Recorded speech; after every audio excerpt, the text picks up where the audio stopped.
ए भगवान ये पूर्ण कर दो। क्या किया तुमने भगवान के लिए? भगवान ने तुम्हें मानव देह दिया, भगवान ने प्रकृति दी, भगवान ने सब कुछ व्यवस्था की। तुम केवल पापाचरण करो, भगवान तुम्हारी नौकरी करे।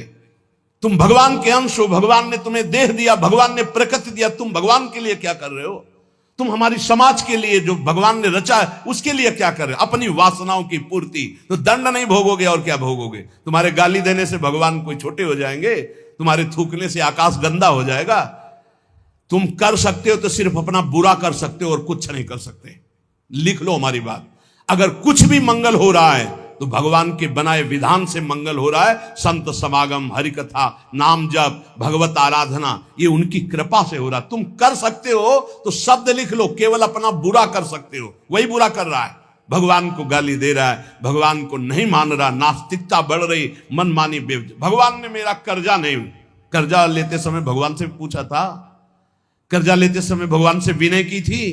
धर्म से चला है तू? भगवान की आज्ञा का पालन कर रहा है तू? अरे भगवान तो सबके पिता हैं, परम उदार हैं। गाली देने वाले को भी प्रकृति से नहीं रोकते कि इसको श्वास मत लेने देना, ये मुझे गाली देता है। नहीं, अच्छी ऑक्सीजन देते हैं, पानी देते हैं, भोजन देते हैं। उसके लिए पृथ्वी फट नहीं जाती है, उसको भी पृथ्वी अपनी गोद में रखती है जो भगवान को गाली दे। कैसे नीच बुद्धि वाले अपना काम बनाने के लिए आए हो और अपना काम बिगाड़ रहे हो। जिनसे काम बनना है उन्हीं में नास्तिकता कर रहे हो। कौन है आधार यहां इस जगत का? वही सर्वाधार परमात्मा। तुम अंधे हो, दिखाई नहीं दे रहा? ये सूर्य किसके बल से तेजवान है? ये वायु किसके बल से चलती है? किसके बल से पृथ्वी? आप देखो किसके आदेश से हो रहा है। एक जरा सा झटका आता है, प्रांत का प्रांत चकनाचूर हो जाते हैं। वो सामर्थ्यशाली भगवान है। तुम्हारे कुछ कहने से होगा? चींटी की तरह पिस जाओगे। उसकी शक्तियां अनंत हैं। होश में अगर जीवन को मंगलमय सार्थक बनाना है तो एकमात्र भगवान की शरण है। और अगर कुछ भी और करोगे तो अपने को बर्बाद करोगे, सिर्फ बर्बाद करोगे, सिर्फ विनाश करोगे अपना, और कुछ मंगल नहीं कर सकते। भगवान का आश्रय ले लो, वो बहुत करुणामय है। ये जो पुरुष चारों वर्ण या चारों आश्रम में है, यदि भजन नहीं करते तो इस बात का दंड मिलेगा कि मानव देह तुम्हें मिला है भगवत प्राप्ति के लिए। देखो, बोले भला पिता अपना बालक का अहित चाहता है? हां, चाहता है। एक पिता के पुत्र ने किसी नाबालिग का बलात्कार करके उसको मार डाला। उससे वो समाचार वाला पूछता है कि आप अपने ऐसे पुत्र के लिए क्या बोलेंगे? तो बोले यही बोलूंगा कि जल्दी से गिरफ्तार किया जाए और उसको फांसी की सजा दी जाए। मेरे बालक ने ऐसा अपवित्र कार्य किया, मैं कभी देखना नहीं चाहूंगा कि वो मेरे सामने आवे, उसको जल्दी से जल्दी पकड़ा जाए और ये जब एक साधारण पिता ऐसा बोल सकता है तो असाधारण पिता जो धर्म के विरुद्ध चलेगा, तिनकर काल रूप में भ्राता, वो भगवान साक्षात धर्म स्वरूप है। कोई धर्मात्मा पिता नहीं चाहेगा कि उसका पिता अपवित्र कार्य करे और उसे गले से लगाए। फिर भी मेरे भगवान कह रहे हैं, अहम तो हम सर्व पापेभ्यो मोक्षयिष्यामि मा शुचा अपि चेत सुदुराचारो भजते माम अनन्य भाग। महादुराचारी भी हो तो आ जाए कह के कि प्रभु मैं आपका हूं, आपके सिवा कोई मुझे नहीं बचा सकता, तो मैं तुम्हें साधु सम्मंतव्य सम्यक व्यवसिता हिस्सा, मैं तुम्हें साधु बनाऊं। फिर भी भगवान को कैसे शब्दों से बोलते? कोई भगवान नहीं। मन मानी आचरण करो, पता चल जाएगा भगवान है कि नहीं। अंतिम समय तक तो पता चल जाए। एक डॉक्टर बोले थे हमसे, जब गंगा किनारे भ्रमण करते थे, बहुत अमेरिका से पढ़ के आए थे, मार विज्ञान छांटते चले जाए, कौन भगवान, कैसा भगवान, क्या। अब गंगा किनारे तो एक अलग रहनी थी, उदासीन ना बोलना किसी से। तो उनसे कहा नहीं, ऐसा अपमान मत करो, भगवान अब कैसे हम तुम्हें छाती चीर के दिखावें कि हैं हम ऐसे जी रहे हैं, ये साधु महात्मा ऐसे जी रहे हैं, केवल हवा में जी रहे हैं, नर्क स्वर्ग की चाह नहीं। लेकिन छाती से कहता हूं, हृदय से कहता हूं, त्रुटि हमारी, करुणा उनकी। अगर कहीं भी हमें कुछ भी असंतोष हुआ है तो मेरे आचरण का, मेरे विचार का, मेरी क्रियाओं का हुआ है, और उनकी कृपा का वार पार नहीं। अपार करुणा करुणालय। और मिलना, तुम बहुत दूर हो हमसे, तुम दूर हो, लेकिन मेरे प्रिया प्रीतम मेरे से दूर नहीं। अब वो कोई ऐसी दूरबीन नहीं कि मैं तुम्हें दिखा सकूं कि देखो। ये हम कोई प्रमाण तुमसे नमस्कार नहीं चाहने के लिए कह रहे, ये इसलिए कह रहे कि प्रभु कितना प्यार करते, तुम्हें कैसे बताऊं। हजारों प्राण हो तो न्यौछावर कर दे, ऐसा प्यार करते हो। ऐसे नहीं को स्वप्न में आके प्यार करते हो, भाव में आके प्यार करते हैं। जैसी भावना करोगे वैसे ही तुम्हें अनुभव कराएंगे। वो है, प्रत्येक कण में है, प्रत्येक क्षण में वो मेरे साथ है। ऐसा बिल्कुल माइक से कह रहा हो, आचार्य बल से, गुरु बल से, कि विश्वास करो वो केवल ध्यान का विषय नहीं है, वो केवल भजन का विषय नहीं है। वो मित्र की तरह मिलते हैं, वो संभाषण करते हैं, वो साथ खेलते हैं। पर ये बात वही देख सकता है जो उन तक पहुंच चुका है, जो उनके चिंतन में तन्मय है। अन्यथा ये मायाकृत नेत्रों से बात नहीं देखी जा सकती। इसलिए उसका पतन निश्चित है जो मनुष्य शरीर पाकर के भजन नहीं करता है। भगवान ने केवल भजन के लिए दिया है। दुष्यंता पर कायेषु स्वात्मानम हरिमीश्वरम मृत के सानुबंधेस्मिन बद्ध स्नेहा पतंत्यधः। भाई शरीर का अभिमान मत करो, ये मरा ही मरा, अभी मरा या कल मरा, मरा ही है पक्का। मृत्यु प्रतिपल साथ है। ये शरीर मृत शरीर समझो, कब छूट जाए कुछ पता नहीं। इसके संबंधी भी छूट जाएंगे। इस शरीर से प्रेम गांठ करने का मतलब है नरक यात्रा तय करना। इसलिए इससे ज्यादा प्यार मत करो। इसे खूब कई बार हमने प्रार्थना की साधकों से कि शरीर को ऐसा समझो जैसे कंजूस मालिक बेईमान नौकर से काम लेता है, ऐसे ले इससे। इसको छूट दे दी तो ये पूरी की पूरी जिंदगी बर्बाद कर दे। इसे बेईमान जैसे नौकर ना हो। ईमानदार नौकर अपने आप काम करता है, ये अपने आप नहीं करेगा। बेईमान नौकर जो आराम करना चाहता हो, लगाओ काम में 4 घंटे, 124 घंटे में 20 घंटे इसको संसारिक काम, साधना के काम, भजन कार्य, आनंद समेट लो। यहां कमाने आए हो, यहां कोई तुम्हारा घर नहीं, कोई मकान नहीं, कोई दोस्त नहीं, कोई परिवार नहीं। ये परदेश है स्टेशन जैसा। तुम्हारी टिकट कटी, भागे, पूछोगे भी नहीं ये पत्नी तुम कैसे रहोगे, ये बच्चों तुम कैसे रहोगे। नहीं, चले गए, दोबारा कभी देखने को नहीं मिलेगा। न तुमको वो, न वो तुम्हें, कभी नहीं मिलेगा। ये ऐसा माया का जादू का खेल, सत्ता ही खत्म हो जाती। इसलिए हे भाई, इस शरीर में रहने वाले अपने स्वरूप को जान लो और किसी से भी द्रोह मत करो। वो मूर्ख हैं जो इस अपने शरीर को तो अमर मानते हैं, दूसरे शरीरों को मारकर खाते हैं मांस। देख लो, ये ऋषि मुनियों की वाणी है। आत्मस्वरूप को पहचान लो, वही आत्मा चीटी में, वही सर्वत्र भगवान है।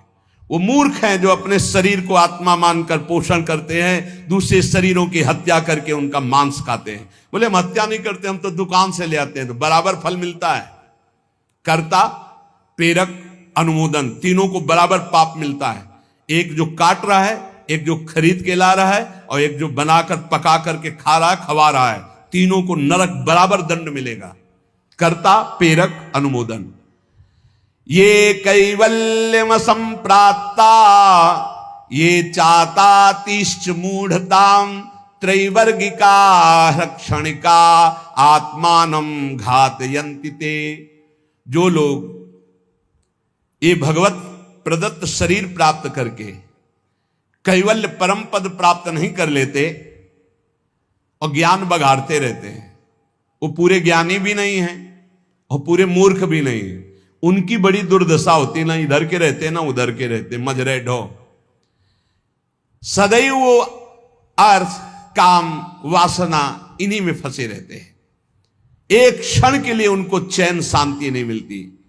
जो मनुष्य शरीर पाकर अपना उद्धार नहीं कर लेता, वो अपने पैरों में मानो अपने हाथ से कुल्हाड़ी मारकर काट रहा है, वो आत्मघाती है, वो दुर्गति को प्राप्त होता है।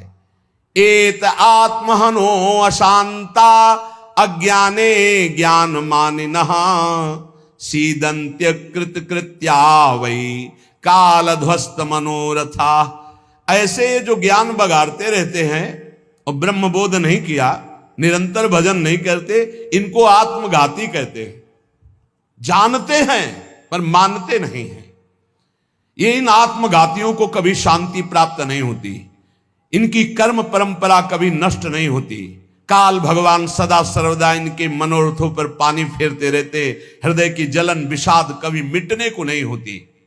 इसलिए हित्वात्यायास रचिता गृहापत्य सुहृत श्रियः तमो विशन्त्यनिच्छन्तो वासुदेव परांग मुखा।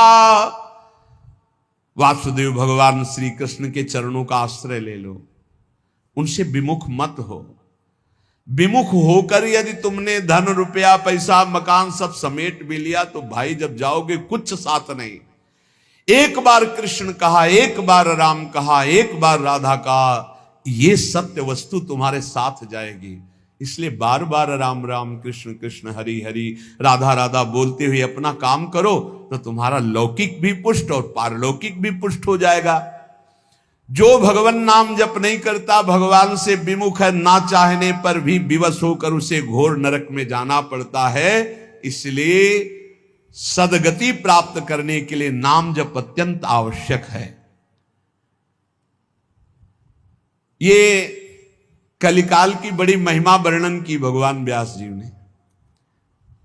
जो फल सतयुग में 10,000 वर्ष ब्रह्मचर्य रहकर दोनों हाथ उठाकर दाहिने पैर के अंगूठे के बल खड़े होकर भजन करने से मिलता था, ध्यान दीजिए कितना कलयुग का कृपा प्रसाद है।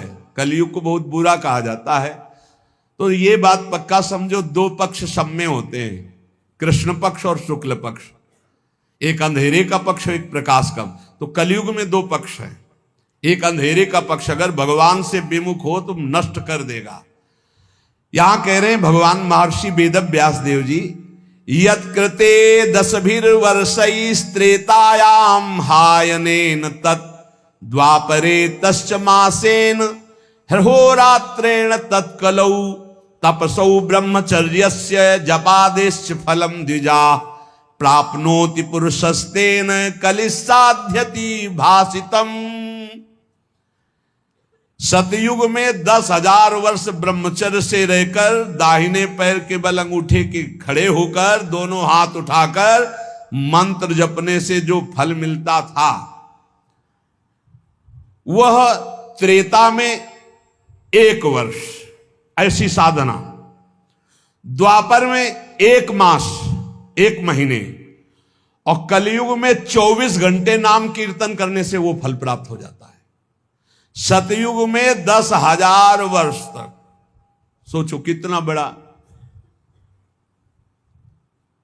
कलयुग जैसा कलयुग समयुग आन नहीं, जो मन कर विश्वास, जो नर कर विश्वास, बहुत बड़ा लाभ कलयुग। 24 घंटे नाम कीर्तन से वो फल मिलेगा, जो बड़ी बड़ी तपस्याओं से, बड़ी बड़ी साधनाओं से।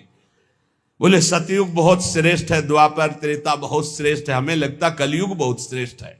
धन्य है कलयुग जो 24 घंटे नाम कीर्तन से वो हजारों वर्ष की तपस्या का फल प्राप्त करा दे।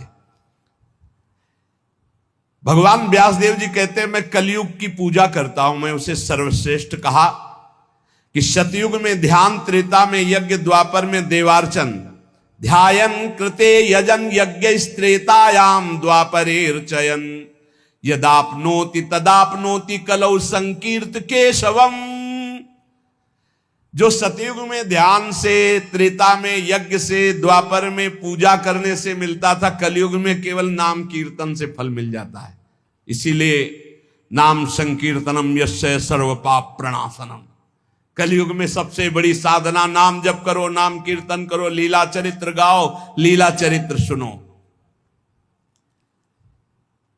जो इस कलयुग में अपना कल्याण नहीं कर पाया तो फिर और युग में कल्याण करना बड़ा कठिन। अंगूठे के बल खड़े होके देखो, कई मिनट खड़े रहोगे। ऐसे उपमन्यु आदि बड़े बड़े महात्माओं के चरित्र आते हैं, 1000 वर्ष, 10 हजार वर्ष ऐसे। अरे यही सौभरी ऋषि यमुना में डुबकी लगा के भजन करके देखो, कई मिनट करोगे। जल को स्तंभित कर दिया, समाधिस्थ। ऐसे ऐसे महात्मा, अपने लोग महात्मा कहते हैं अपने को। डुबकी लगा के 2 मिनट नहीं रुक सकते नीचे, वो समाधिस्थ हैं।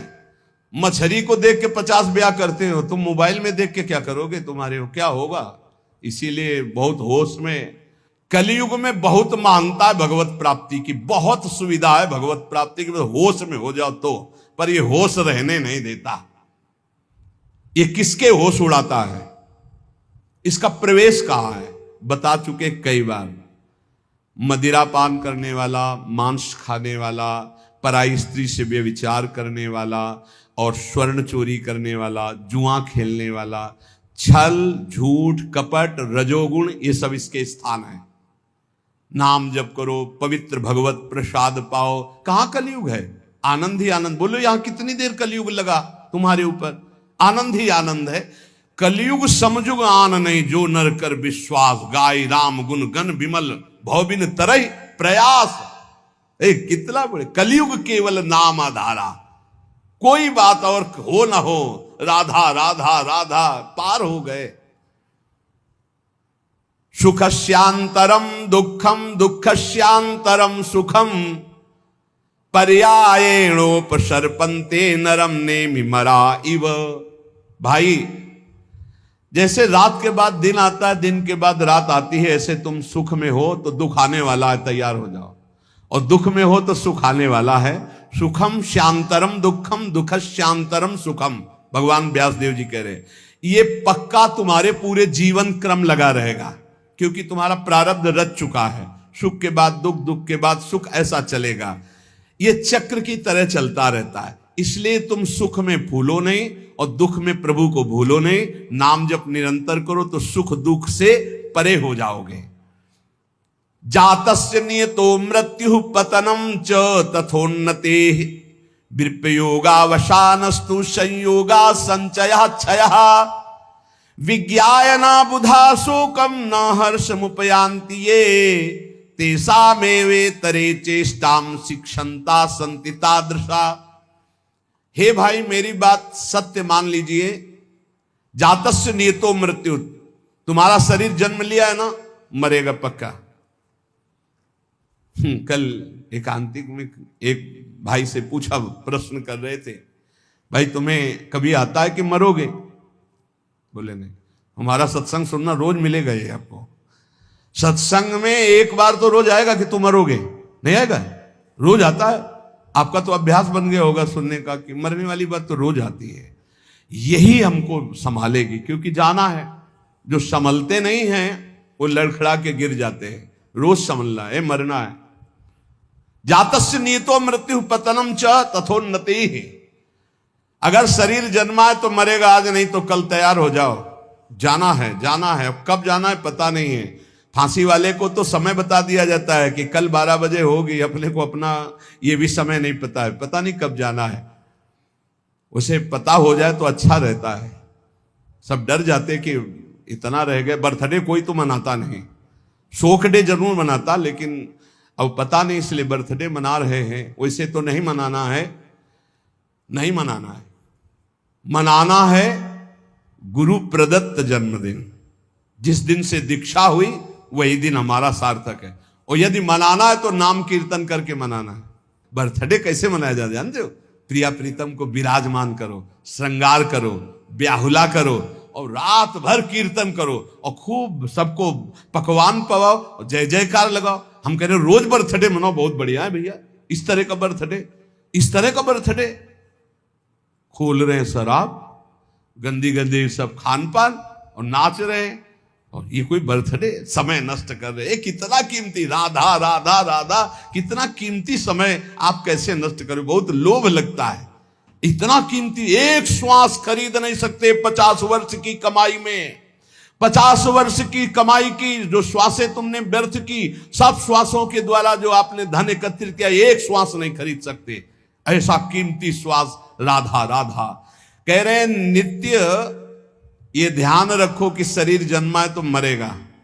कुछ अच्छा नहीं लगेगा ये बात ध्यान रखने पर, नहीं लगता अच्छा, कुछ अच्छा नहीं लगता। बस यही लगता है कि एकांत हो जाए, कितना भजन कर ले, बस यही सार्थक है। जीवन की सार्थकता नाम जप कर लो। मरना है यार, कोई साथ नहीं जाने वाला।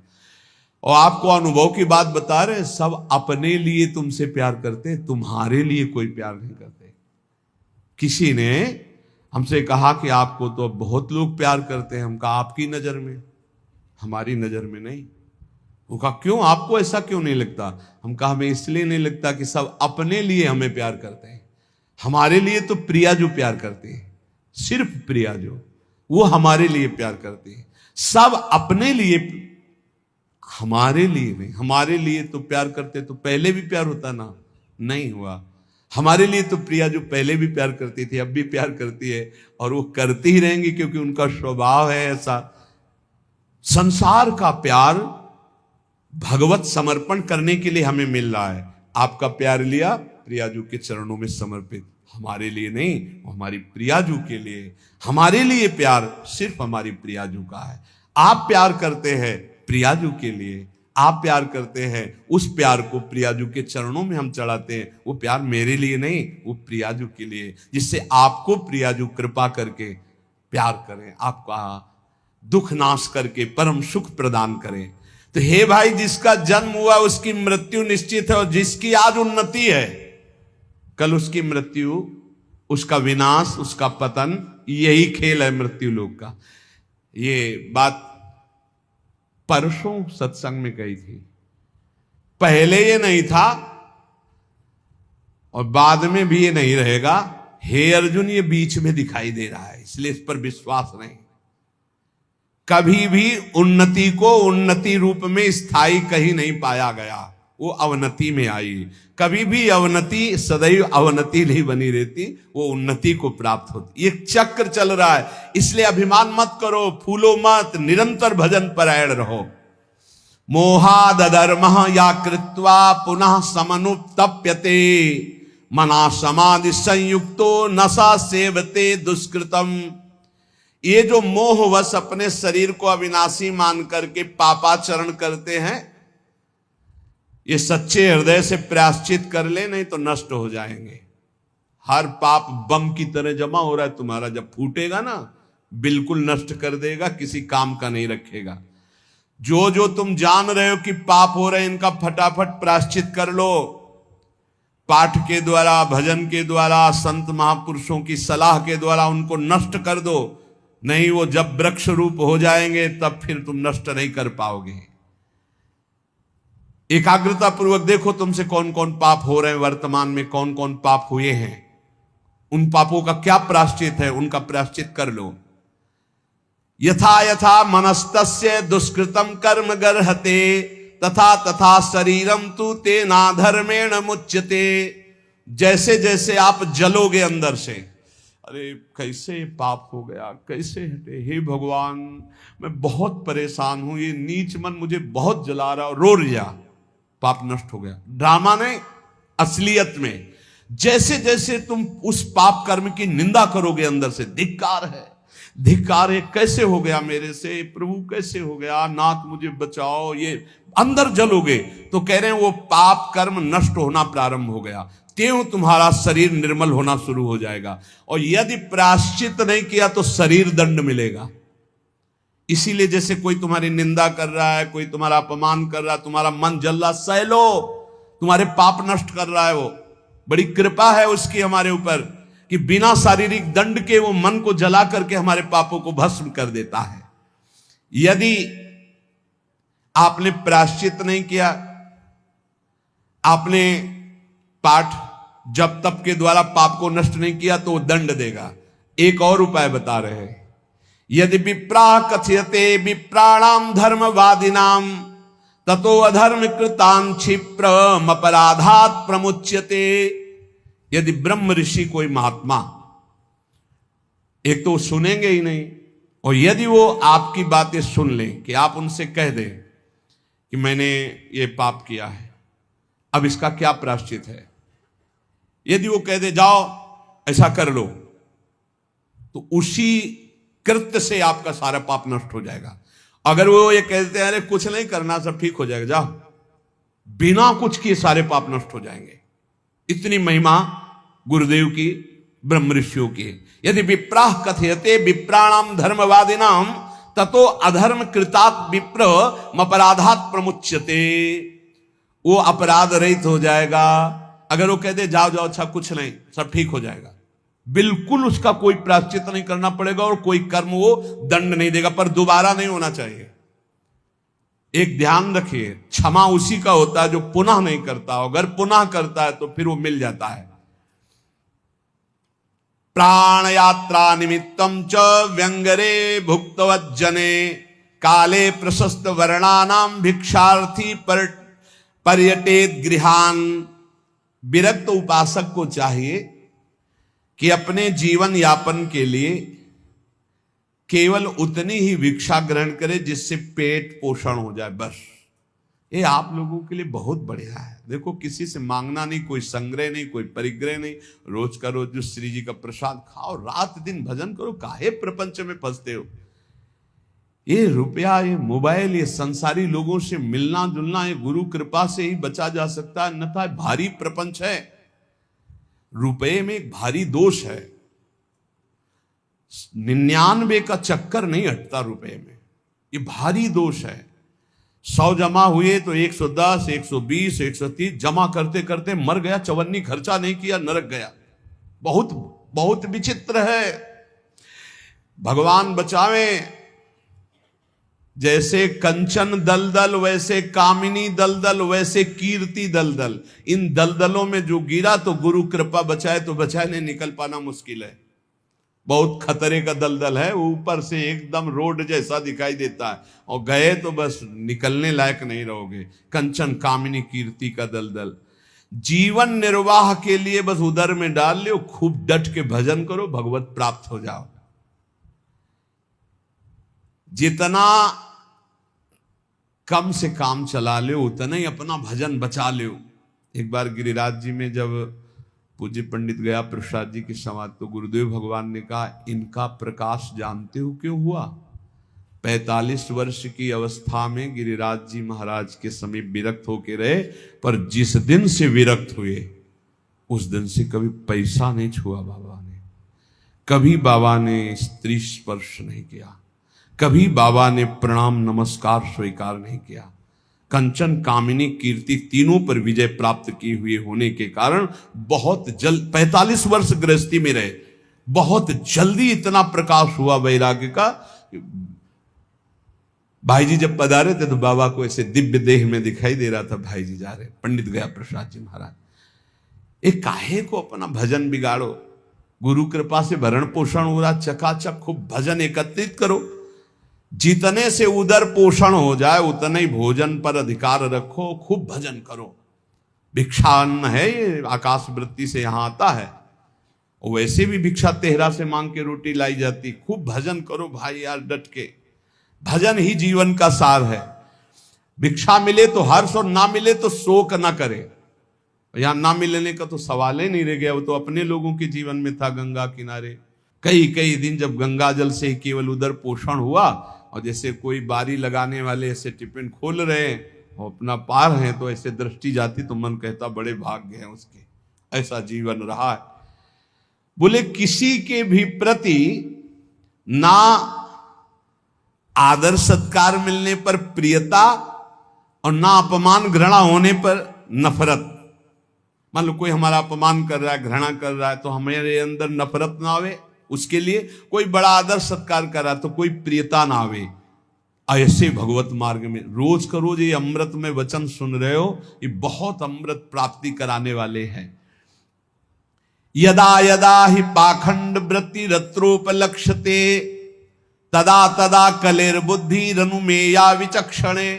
अब कलयुग का दोष कह रहे हैं, यदि पाखंड थोड़ा भी स्वीकार किया तो कलयुग तुम्हारी बुद्धि में सवार होकर नष्ट कर देगा। यदा यदा ही पाखंड वृत्ति रत्रोपलक्ष्यते, दिखाई भी दिया जरा सा पाखंड तो कलयुग सवार हो जाएगा। पाखंड जो है नहीं वो नाटक करना नहीं, बिल्कुल नहीं होना चाहिए। नाटक बिल्कुल नहीं होना चाहिए। नाटकबाजी तो भक्ति में होना ही चाहिए। बहुत बड़ा ये दंभ पाखंड रोग है, भक्ति को पूरा का पूरा रुग्ण कर देता है। दिखावटी नहीं होना चाहिए कुछ।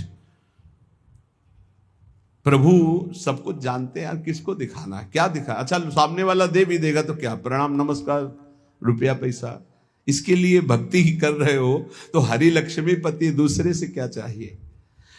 अगर जरा भी पाखंड हुआ तो कलयुग तुम्हारी बुद्धि को ग्रसित करके अनुमान भी नहीं लगा सकते कि कितना भ्रष्ट कर देगा। यदा यदा सताम हानिर्वेद मार्गानुसारिणाम तदा तदा कलेर वृद्धि रनुमेया विचक्षणई। जब जब तुम वैदिक मार्ग का उल्लंघन करोगे, साधु पुरुषों की आज्ञा का उल्लंघन करोगे तभी तुम्हारी हानि करने वाला कलयुग तुम्हारी बुद्धि पर सवार होकर तुम अनुमान भी नहीं कर सकते कि तुम्हें कैसा भ्रष्ट कर देगा।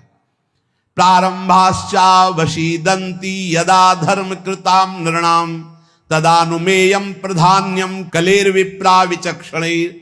जब कोई धर्मात्मा अधर्माचरण की तरफ जाने लगता है सोई कलयुग उसके ऊपर अपना प्रभाव डाल देता है। जब कोई विद्वान कलयुग से ग्रसित हो जाता है तो उसके आचरण उल्टे होने लगते हैं। इसलिए पाखंड, शास्त्र विरुद्ध आचरण, संत गुरुदेव की आज्ञा का उल्लंघन, धर्म के विरुद्ध आचरण करने वाले पर ही कलयुग का प्रभाव होता है, अन्यथा नहीं होता। कलयुग के प्रभाव से बचते हुए निरंतर नाम जप करते हुए इस जन्म में हम भगवत प्राप्ति कर ले। कुछ कमियां सब में होती हैं, वो भगवत साक्षात्कार में ही पूर्ण होती है। जहां भगवत साक्षात्कार हुआ उन कमियों का नाश हो जाता है। इसलिए उपासक को हर कदम जिन जिन कमियों को जानता जाए उनको छोड़ते हुए आगे तन्मयता पूर्वक बढ़े। हमारे दो पक्ष हैं, एक है हम और हमारे गुरुदेव, और एक है हमारी इंद्रियां और मन, माया।